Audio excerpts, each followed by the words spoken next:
Vous ne savez pas ce que Padre Pio a vu. Vous ne savez pas ce qu'il a entendu. Vous ne savez pas ce qui s'est passé dans cette nuit où le ciel lui a ouvert les portes d'un mystère que personne ne devrait jamais connaître. Un mystère si terrible, si bouleversant, que le saint lui-même en a pleuré pendant des jours. Un mystère qui concerne une âme, une seule âme, une âme qui a choisi de mettre fin à sa propre vie. Padre Pio a vu ce qui arrive quand une personne décide de trancher le fil que Dieu seul devrait couper. Il a vu le moment exact, il a vu ce qui se passe après, il a vu l'instant où l'âme quitte le corps, et ce qu'il a vu l'a brisé. Vous vous demandez peut-être pourquoi je vous parle de cela aujourd'hui, pourquoi je vous demande d'écouter quelque chose d'aussi douloureux, quelque chose d'aussi sombre, mais je vous le dis avec tout mon cœur, avec toute la compassion que Dieu m'a donnée. Vous devez savoir, vous devez comprendre, parce que quelqu'un que vous connaissez, quelqu'un que vous aimez, quelqu'un dans votre famille, dans votre paroisse, dans votre vie, est peut-être en train de penser à cette chose terrible en ce moment même. Et vous devez pouvoir l'aider. Vous devez pouvoir prier. Vous devez pouvoir intercéder. Padre Pio était un homme de Dieu. Un homme marqué par les stigmates du Christ, un homme qui portait dans sa chair les blessures de notre Seigneur, un homme qui pouvait lire dans les âmes comme vous et moi lisons un livre. Il voyait les péchés, il voyait les grâces, il voyait les démons qui rôdaient autour des personnes, il voyait les anges qui les protégeaient, il vivait entre deux mondes, le monde visible et le monde invisible. Et dans cette position unique, Dieu lui a montré des choses que peu d'êtres humains ont jamais vues. Un jour, une femme est venue le voir, une femme désespérée, une femme qui avait perdu son fils unique, un jeune homme qui avait mis fin à ses jours. Il s'était pendu dans la grange familiale. La mère avait tout essayé pour le sauver de sa tristesse, de sa mélancolie, de ce poids invisible qui l'écrasait jour après jour. Mais elle n'avait pas réussi. Et maintenant, son fils était mort. Et elle voulait savoir où il était.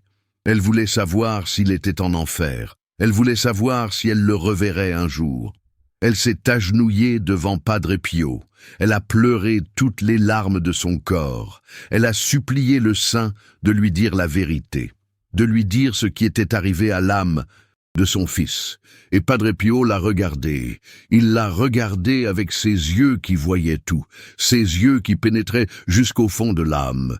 Et il lui a dit quelque chose qu'elle n'oublierait jamais. Il lui a dit que Dieu lui avait montré ce qui s'était passé. Il lui a dit qu'il avait vu le moment exact où le jeune homme avait posé le geste fatal. Il avait vu la corde. Il avait vu le corps qui tombait. Il avait vu l'âme qui sortait. Et il avait vu quelque chose d'autre, quelque chose que personne n'aurait pu imaginer. Entre le moment où le corps est tombé et le moment où le cou s'est brisé, il y a eu un instant infiniment petit, un instant que personne ne peut mesurer, un instant hors du temps. Et dans cet instant, Dieu a donné à ce jeune homme une dernière chance, une dernière grâce, un dernier appel. Dans cet instant, le jeune homme a vu toute sa vie.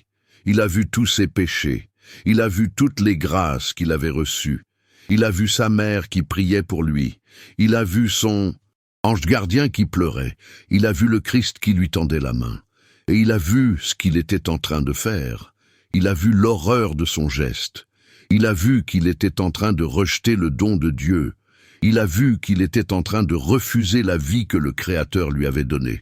Et dans cet instant, il a eu le choix.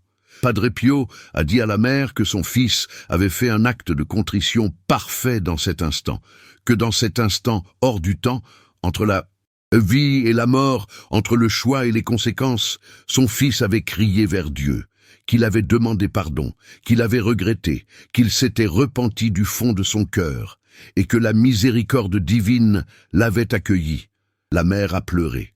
Mais cette fois, c'était des larmes de soulagement, des larmes de gratitude, des larmes d'espérance. Son fils n'était pas en enfer, son fils était sauvé. Mais il était au purgatoire, il souffrait, il payait pour son péché, il avait besoin de prière. Il avait besoin de Mess, il avait besoin d'elle. Vous comprenez maintenant pourquoi je vous raconte cette histoire.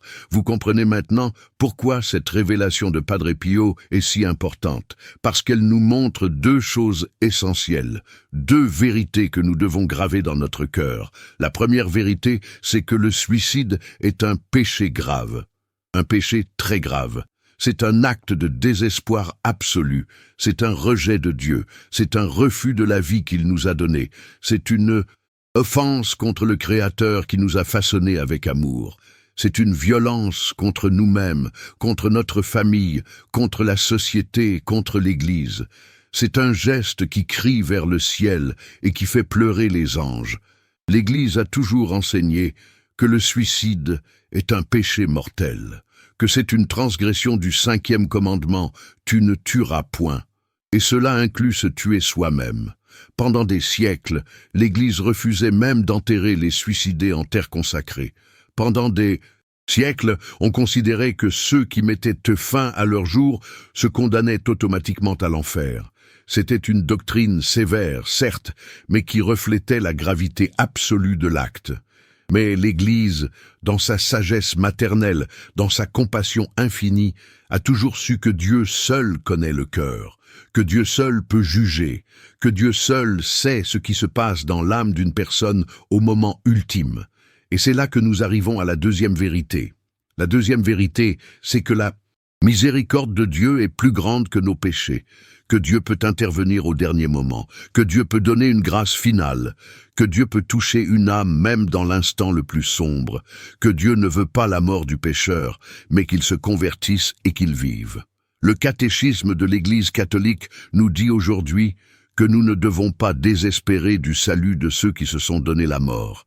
Il nous dit que Dieu peut leur ménager par des voies que lui seul connaît, l'occasion d'une salutaire repentance. Il nous dit que l'Église prie pour les personnes qui ont attenté à leur vie. Vous voyez comme c'est important. Vous voyez comme c'est précieux. Nous ne sommes pas en train de dire que le suicide n'est pas grave. Nous ne sommes pas en train de minimiser l'horreur de ce geste. Nous sommes en train de dire que Dieu est plus grand que notre péché, que Dieu est plus puissant que notre désespoir, que Dieu peut sauver même ceux qui ont tout abandonné. Mais écoutez-moi bien, écoutez-moi avec toute votre attention. Cela ne veut pas dire que nous pouvons prendre le suicide à la légère. Cela ne veut pas dire que nous pouvons penser « Oh, de toute façon, Dieu me pardonnera au dernier moment ». Non, non, non, 1000 fois non. Padre Pio a vu ce qui s'est passé pour ce jeune homme. Mais Padre Pio a vu aussi d'autres âmes, d'autres personnes qui ont mis fin à leur jour, et il a pleuré pour elles. Il a pleuré parce qu'elles n'avaient pas reçu cette grâce finale. Il a pleuré parce qu'elles s'étaient endurcies dans leur désespoir. Il a pleuré parce qu'elles avaient rejeté Dieu jusqu'au bout. Il a pleuré parce qu'elles étaient perdues. Vous ne pouvez pas jouer avec votre âme. Vous ne pouvez pas jouer avec votre salut. Vous ne pouvez pas vous dire « Je vais me tuer et Dieu me pardonnera » parce que vous ne savez pas si vous recevrez cette grâce finale. Vous ne savez pas si votre cœur sera capable de se repentir dans cet instant ultime. Vous ne savez pas si vous aurez la force, la lucidité, l'humilité de crier vers Dieu au moment où vous serez en train de quitter cette vie. Le suicide est un piège du démon. C'est la stratégie favorite de Satan pour voler des âmes à Dieu.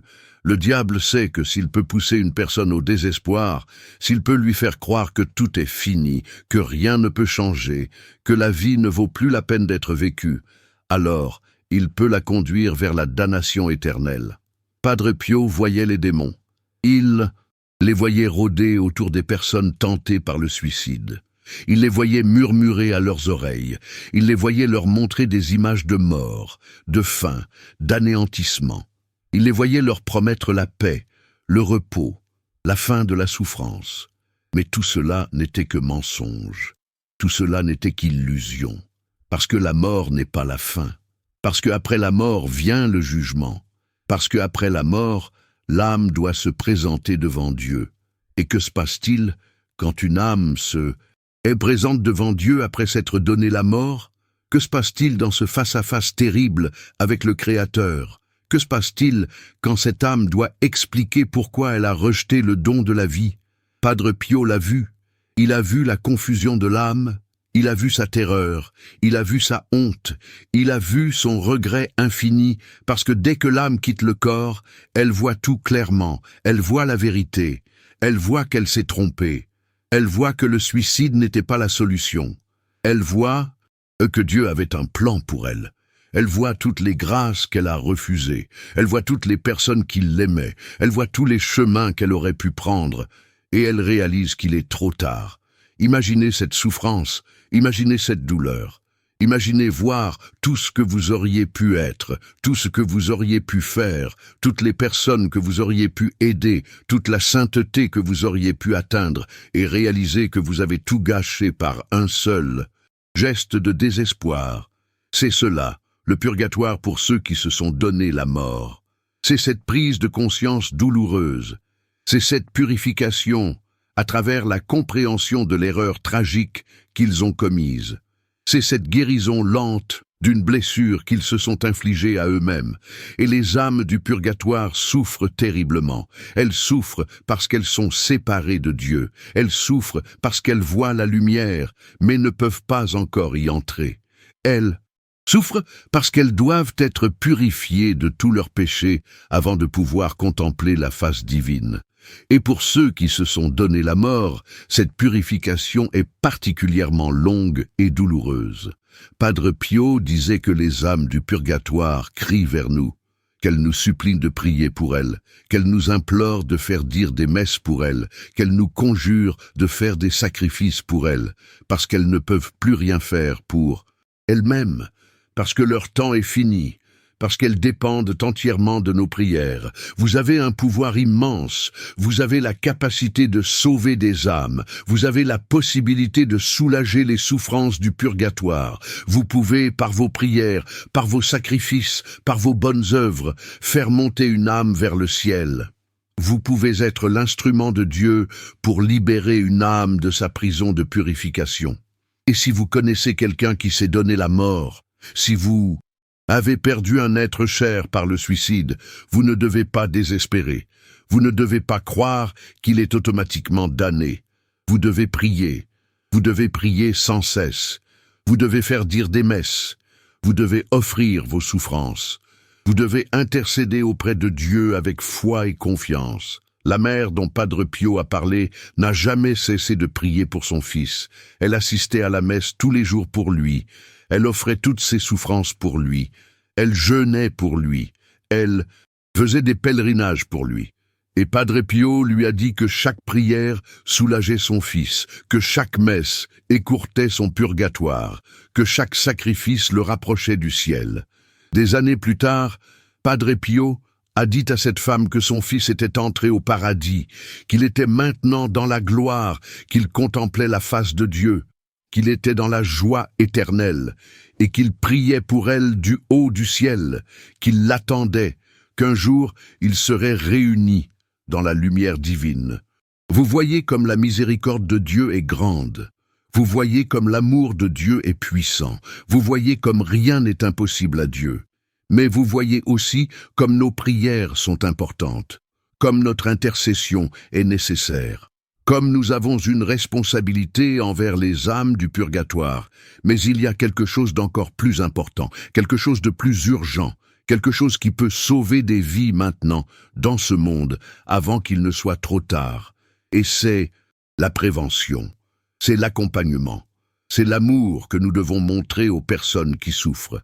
Padre Pio savait reconnaître les âmes tentées par le suicide. Il voyait dans leurs yeux cette obscurité particulière. Il sentait autour d'elles cette présence démoniaque. Il percevait leur désespoir avant même qu'elles ne parlent. Et il faisait tout pour les sauver. Il priait pour elles. Il les confessait. Il leur parlait pendant des heures. Il leur montrait l'amour de Dieu.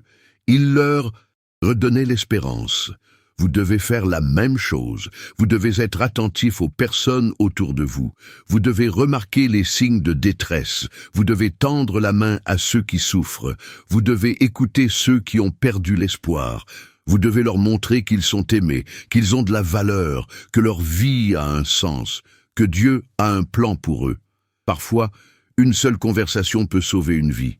Parfois, un seul geste d'amour peut empêcher un suicide. Parfois, une seule prière peut arrêter une personne au bord du gouffre. Ne sous-estimez jamais le pouvoir de votre présence, de votre attention, de votre compassion. Si vous connaissez quelqu'un qui parle de mourir, qui dit que la vie ne vaut pas la peine, qui exprime des pensées suicidaires, vous devez agir, vous devez l'écouter sans juger, vous devez lui montrer que vous vous souciez de lui, vous devez l'encourager à chercher de l'aide, vous devez prier pour lui et vous devez rester présent. Parfois, les personnes qui pensent au suicide ne veulent pas vraiment mourir. Elles veulent juste que la souffrance s'arrête. Elles veulent juste trouver une issue. Elles veulent juste se sentir aimées et comprises. Et si vous pouvez leur montrer qu'il existe d'autres solutions, qu'il existe de l'aide, qu'il existe de l'espérance, vous pouvez sauver leur vie. La dépression est une maladie. L'anxiété est une maladie. Les troubles mentaux sont réels et ils peuvent pousser une personne vers le suicide. Mais il y a de l'aide disponible, il y a des traitements, il y a des thérapies, il y a des médicaments, il y a des professionnels qui peuvent accompagner.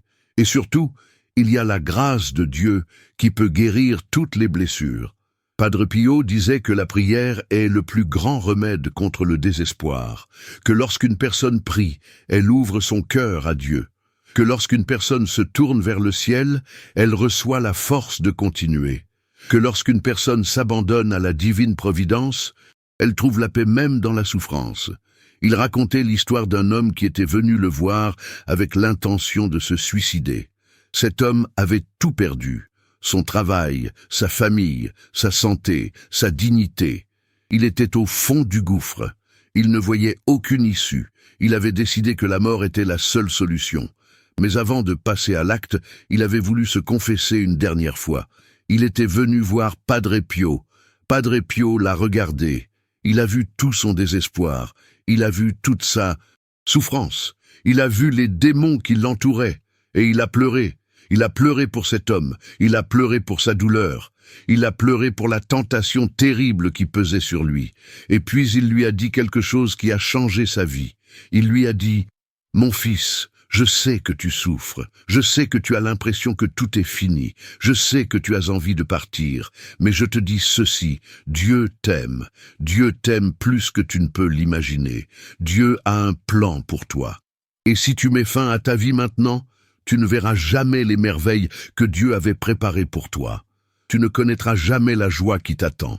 Tu ne vivras jamais les grâces que Dieu veut te donner. » Et puis Padre Pio lui a demandé de faire une promesse, de promettre qu'il ne se tuerait pas pendant 1 mois, juste 1 mois, 30 jours, et pendant ce mois, il devait prier tous les jours, il devait assister à la messe tous les jours, il devait faire confiance à Dieu, il devait s'abandonner à sa volonté. L'homme a promis, il est rentré chez lui, et il a tenu sa promesse, il a prié, il a assisté à la messe, il a fait confiance, et au bout de quelques semaines, quelque chose a changé. Il a reçu une offre d'emploi inattendue. Il a retrouvé le contact avec un membre de sa famille. Il a commencé à voir des signes de l'amour de Dieu dans sa vie. Il a recommencé à espérer. Quand le mois s'est écoulé, il est retourné voir Padre Pio et il l'a remercié. Il lui a dit qu'il ne voulait plus mourir, qu'il avait retrouvé le sens de sa vie, qu'il avait compris que Dieu était avec lui même dans les moments les plus sombres. Et Padre Pio a souri. Il a béni cet homme. Et il lui a dit de continuer à prier, de continuer à faire confiance, de continuer à s'abandonner à Dieu. Cette histoire est vraie. Et elle nous montre quelque chose de fondamental. Le désespoir n'est jamais définitif. La souffrance n'est jamais éternelle. Dieu peut toujours intervenir. Dieu peut toujours changer les choses. Dieu peut toujours apporter une solution que nous n'avions pas envisagée. Mais pour cela, nous devons rester en vie. Nous devons continuer à respirer. Nous devons continuer à prier. Nous devons continuer à espérer. Même quand tout semble noir, même quand nous avons l'impression que rien ne peut changer, même quand nous pensons que nous n'en pouvons plus, nous devons tenir, nous devons nous accrocher, nous devons faire confiance. Sainte Thérèse de Lisieux disait que même quand elle avait envie d'abandonner, même quand elle était tentée par le désespoir, elle se forçait à faire un acte de foi, un simple acte de foi. Mon Dieu, je crois en vous. Mon Dieu, j'espère en vous. Mon Dieu, je vous aime. Et cet acte de foi suffisait à faire fuir les démons. Cet acte de foi suffisait à lui redonner la force. Cet acte de foi suffisait à la maintenir dans la lumière. Vous pouvez faire la même chose. Quand la tentation du désespoir vous assaille, quand vous avez l'impression que tout est fini, quand vous pensez que la mort est la seule solution, faites un acte de foi. Dites à Dieu que vous croyez en lui. Dites à Dieu que vous espérez en lui. Dites à Dieu que vous lui faites confiance et accrochez-vous à cette prière comme à une bouée de sauvetage. Padre Pio voyait les âmes qui avaient résisté à la tentation du suicide. Il voyait leur couronne au ciel. Il voyait leur récompense éternelle. Il voyait comment Dieu les avait glorifiées parce qu'elles avaient tenu bon dans l'épreuve. Il voyait comment leur souffrance terrestre était devenue une source de grâce pour elles et pour les autres. Chaque fois que vous résistez à la tentation du désespoir, vous remportez une victoire spirituelle. Chaque fois que vous choisissez la vie malgré la souffrance, vous glorifiez Dieu. Chaque fois que vous continuez à espérer malgré les ténèbres, vous témoignez de la puissance de la grâce. Et cette victoire, ce choix, ce témoignage, tout cela est précieux aux yeux de Dieu. Les âmes qui se sont donné la mort regrettent amèrement leurs gestes. Elles voudraient revenir en arrière. Elles voudraient avoir une seconde chance. Elles voudraient pouvoir dire à ceux qui restent « Ne faites pas comme moi, ne commettez pas cette erreur terrible.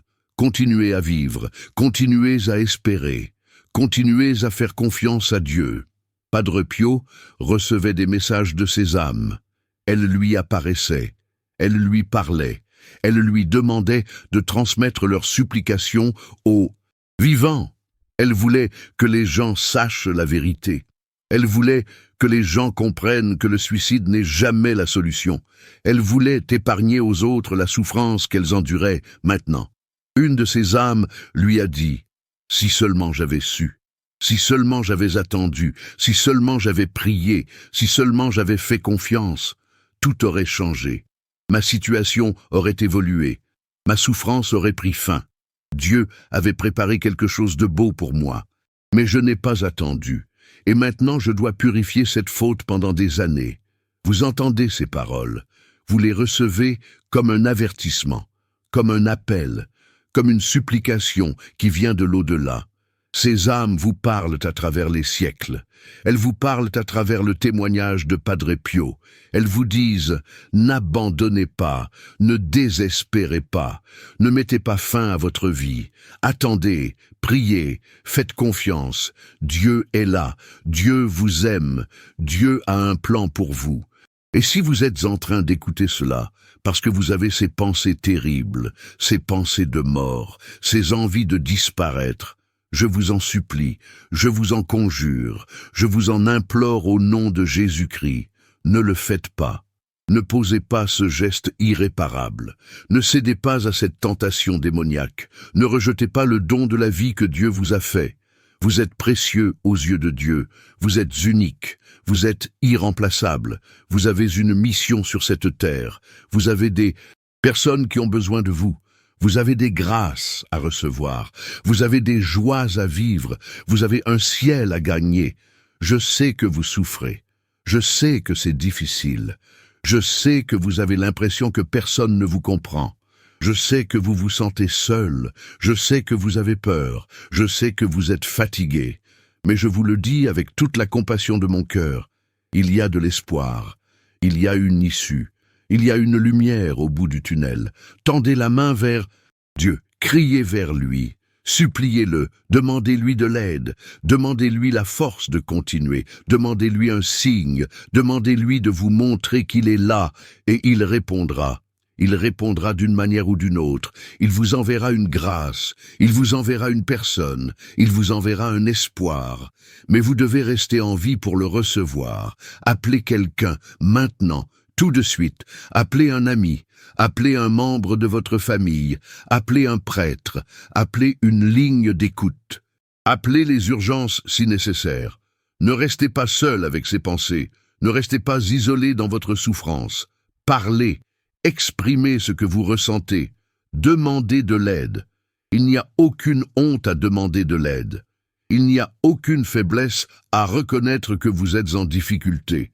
Il n'y a aucun déshonneur à accepter un soutien.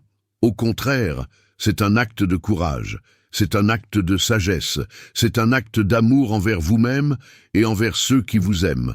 Et si vous connaissez quelqu'un qui est dans cette situation, si vous soupçonnez que quelqu'un de votre entourage a ses pensées suicidaires, agissez. N'attendez pas. Ne vous dites pas que ce n'est pas votre affaire. Ne pensez pas que quelqu'un d'autre s'en occupera. Prenez l'initiative. Tendez la main. Offrez votre écoute. Montrez votre amour. Vous pouvez être l'instrument de Dieu pour sauver une vie. Vous pouvez être l'ange gardien qu'une personne désespérée attendait. Vous pouvez être la réponse à une prière. Ne sous-estimez jamais le pouvoir de votre présence, de votre compassion, de votre amour. Padre Pio priait chaque jour pour les personnes tentées par le suicide. Il offrait ses souffrances pour elles, il portait leur croix avec elles, il intercédait auprès de Dieu pour leur salut. Et nous devons faire la même chose. Nous devons prier pour toutes ces âmes en détresse. Nous devons les porter dans notre cœur. Nous devons les recommander à la miséricorde divine. Prions particulièrement pour les jeunes qui sont bombardés par tant de tentations, tant de pression, tant de désespoir. Les jeunes qui grandissent dans un monde qui a perdu le sens de Dieu. Les jeunes qui ne connaissent pas l'espérance chrétienne. Les jeunes qui pensent que la mort est une échappatoire. Prions pour eux, prions intensément pour eux, prions pour les personnes qui souffrent de maladies mentales, pour ceux qui luttent contre la dépression, pour ceux qui sont envahis par l'anxiété, pour ceux qui sont tourmentés par des troubles psychologiques, pour ceux qui ne voient plus la lumière. Prions pour qu'ils trouvent l'aide dont ils ont besoin. Prions pour qu'ils ne cèdent pas à la tentation du suicide. Prions pour les personnes qui ont perdu un être cher par suicide. Pour ceux qui portent cette douleur terrible. Pour ceux qui se demandent ce qu'ils auraient pu faire différemment. Pour ceux qui se sentent coupables. Pour ceux qui ne comprennent pas. Prions pour qu'ils trouvent la paix. Prions pour qu'ils trouvent le réconfort. Prions pour qu'ils continuent à espérer en la miséricorde de Dieu, et prions pour les âmes du purgatoire qui ont mis fin à leur jour. Prions pour qu'elles soient purifiées rapidement. Prions pour qu'elles puissent bientôt contempler la face de Dieu. Prions pour qu'elles entrent dans la joie éternelle. Offrons des messes pour elles. Offrons nos souffrances pour elles. Offrons nos bonnes œuvres pour elles.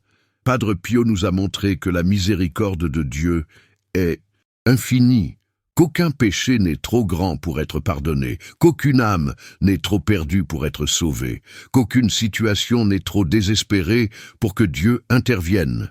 Et cela doit remplir nos cœurs d'espérance. Cela doit nous donner le courage de continuer. Cela doit nous inciter à faire confiance, mais cela ne doit jamais nous conduire à la présomption. Cela ne doit jamais nous faire croire que nous pouvons pécher impunément.